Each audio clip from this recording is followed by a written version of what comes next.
The Signature Bank Studios. Insert Democrat socialist here. Runs the Democratic House floor for 30 plus years running. He's promising this and he's stealing that. Where can you get that kind of money? He's using your house like his own piggy bank. You ought to know by now. You can pay off your house here in Illinois, but you can never keep up with the taxes. Oh, how it's always been the plan to have a taxpayer pay, no doubt. Not a matter of if anymore, but when. You're moving out. I said, when you're moving out. Top of the morning, Dan and Amy. That theme music means it's time for our weekly conversation with Ted Dabrowski, president of Wirepoints, wirepoints.org, all things Illinois policy related. Talking about Ed Burke's sentence, which we did a little bit earlier in the show. We'll revisit here briefly. Amy, do I have your position correct? You, I didn't write a letter. It wasn't me. No character letter, but you are printing up the free Ed Burke T-shirts, aren't you? Oh, yeah, right. Mm-hmm. You want him to... They're going to go like hotcakes. I know he wants to be up in Oxford because he has the lake house in Twin Lakes. I say... Well, it's easier for Ann, his wife, the retired Illinois Supreme Court judge. Yeah, well, let's make it even easier. Let's just let him serve his sentence in quotation marks. Right, then I'll go to a halfway house.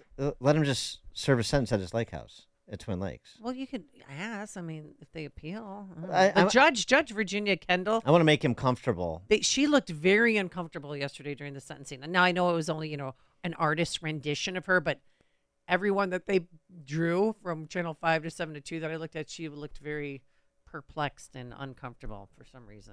I don't know what that means. She said she didn't want to do it. She received more letters about him than any other defendant in her storied career there on the bench. And, yeah, that's a real interesting statement. How many people want to do character reference letters for your run-of-the-mill criminal?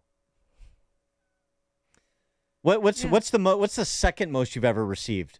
2 from family members?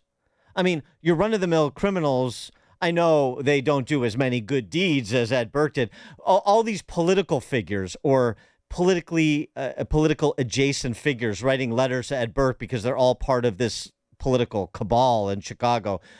So I'm not gonna abandon him. Right, political hacks like Father Flagler.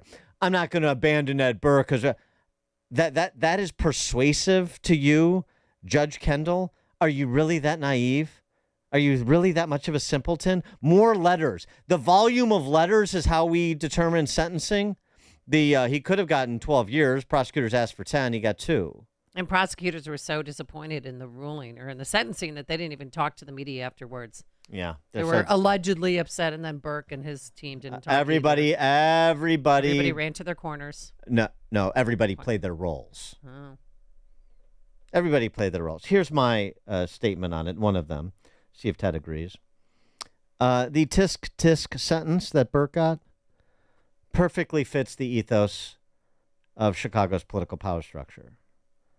Burke shouldn't have been a walking conflict of interest for 50 years, and we shouldn't have let him. So a little self-flagellation is apropos, considering how we benefited. Plus, we have to continue to hoodwink the hoi polloi into believing no one is above the law, corruption doesn't pay, and all those other bull-jive platitudes about the criminal justice system here. But, hey, let's not beat ourselves up too much, because just like Ed Burke, we're good people. Do I have that about right, Ted? I think you pretty much nailed it, Dan. I think the whole message is this. This is how corrupt Chicago is. It should be the message to the rest of the country. It's so corrupt that you can have so many leading politicians and whatever leaders send letters to the judge saying, hey, this guy's a good guy, give him leniency. I mean, it's fantastic. And they can get away with it politically because it won't hurt them. Sending those letters won't hurt them. And it makes me consider that Wirepoints should have sent a letter as well because we failed to do that and we're missing out. Yeah, you should. Well, why not? Why not? Yeah. Right? I mean, and then, you could go to the sentencing after party and be feted, yeah. I'm sure. Maybe an invitation to the lake house. Yeah, I think the big thing that's not getting attention, that should get attention, is, it's public he's worth $30 million, and people are probably saying that's it. Only $30 million after 50 years of doing this. I think maybe he's bringing shame to the industry for not having amassed $100 million, $200 million. Oh, and, well, he might be embarrassed and humbled. He's got to pay $2 million. He had to pay his attorneys $4 million and counting. Yeah, that comes out of his $10 million campaign account. Oh. So, $10 million campaign. So, and it probably can pay the $2 million fine out of there too. So look at that, a unusually high fine. Yeah, well, pay for that from campaign funds. Yeah. Or he's probably grandfathered in going back to pre-2000, where he could convert the balance of his campaign fund to personal funds, pay taxes on it, and pay the fine personally if he needs to, but still out of money he converted from his campaign fund. That's pre-2000 or whenever it was, around there, dollars, right? Yeah, I think the bottom line is that this stuff doesn't matter. Like, nobody cares. There's no real punishment. It tells you that you can do crimes in Chicago and still get away with it, not lose. I mean, of course, some people lose their reputation. This guy's not losing his reputation. He'll be back out. Crime pays, and it's the same thing whether you're talking about politicians or the guys on the street. In Illinois, crime pays. Well, and by the way, right, exactly. So, a $2 million fine for a guy. They say he's worth 30. It's hard to estimate people's net worth. Maybe they didn't take into account castles that he and Madigan, adjoining castles he and Madigan have in Ireland, things like that. I'm being facetious, but not completely, I'm guessing. So I'd say the number's probably bigger, but even if it was only that, $2 million, $2 million fine at the age of 80, a little 8-month vacation after 50 years of living the high life at taxpayers' expense. And because of your position to, as I said, be a walking conflict of interest. I mean, that's a pretty good deal, by the way. And at this point, I don't even think they should bother. If I was a chairman of the Republican Party, I would say, don't even bother prosecuting Madigan. I'm opposed to Mike Madigan's prosecution. Just let's not go through another charade. What is the point of this? To waste more of taxpayers' money to keep up this facade of a criminal justice system? Don't even bother. Take the money you were going to use to prosecute Mike Madigan and make sure that we get the guy who attempted to murder Kim Foxx with the big gulp, and make sure he goes away for a long time. How about that? Yeah, man, I think that's right. Yeah, I think it's but we'll see what happens with Madigan. It'll be interesting, but not really. All right, talk a little bit of dollars and cents here. I note you did a little compare and contrast on commercial property taxes, Chicago as compared to other metropolitan areas. Tell us what the numbers tell us and why it's important. Yeah, so we've been following a study by the Lincoln Land Institute. They do a property tax commercial, well, they do real commercial and residential property tax comparisons, and they've had Chicago at number one for some time. Now we got a new report coming out by another group called Altus, and they do real estate intelligence, and they're finding exactly the same thing. Chicago way up there, effective property tax rates of over 5%, and we've talked a lot about the doom loop, in San Francisco and St. Louis, and the risks of a doom loop in Chicago. Well, if you want to get there faster, this is one way to do that, is to have really high rates on commercial property. And what you're seeing is that these properties, these commercial properties we've talked about a lot of them have only reached half of their capacity. When you look at the swipes, there's Castle Company does measures the swipes that come in and out of buildings. They're about half full. So when you reassess those buildings at their proper value, watch out. And that's part of the problem, is you're going to have all these commercial properties that are not worth as much, or not worth nearly as much. And then the other problem is going to be when those commercial properties don't pay the big property taxes anymore. Well, guess who's going to have to pay them? The residential side. And this is part of that whole negative spiral we keep talking about. It's happening as we speak. It's just it's a slow boil, but it's happening. Well, right, and this provides the wonderful, glorious opportunity to turn the financial district into a ghetto with public housing projects, brought to you by Gimme That Enterprises and BLM Brandon Johnson. Yeah, so you've got these rates at over 5% in Chicago. Then you've got places like Los Angeles at 1.2%, Nashville at 1.3%, Atlanta 1.63%.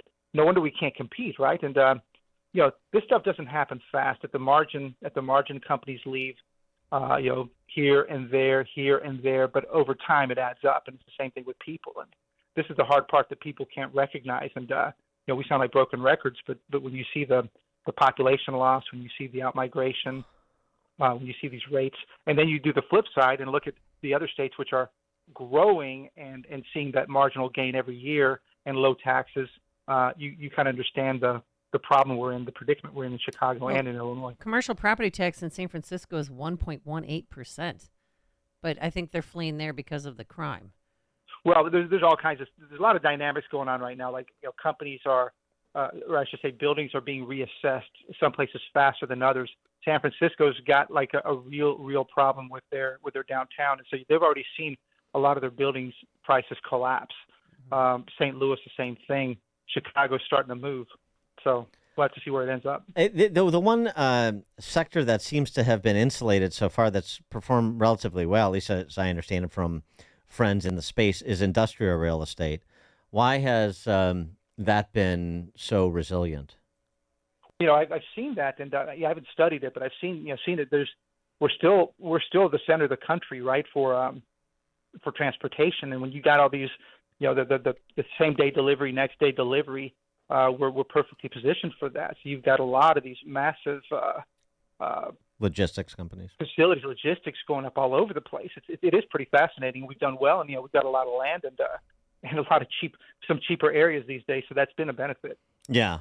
But it's something people need to recognize is in spite of these other fundamentals that are so far afield from inviting, despite that, because of the serendipity of our location and the transportation infrastructure that naturally surrounds Illinois, starting with the lake, for example.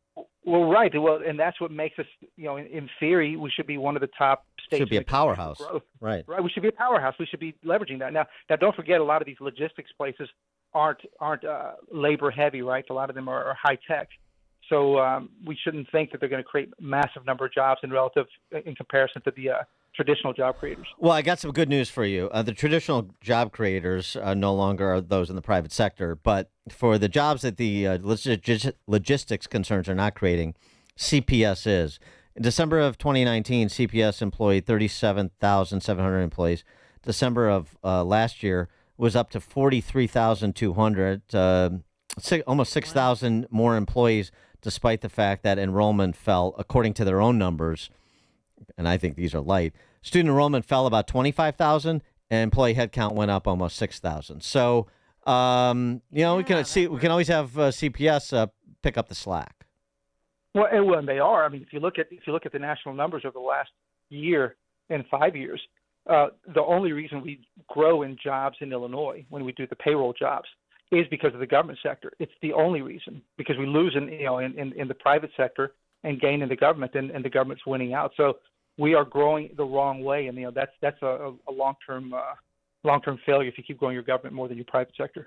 Ted Dabrowski, President of Wirepoints.org, all things Illinois policy related. Ted, thanks as always. Thank you, guys. Thank you, and he joined us on our turnkey.pro answer line.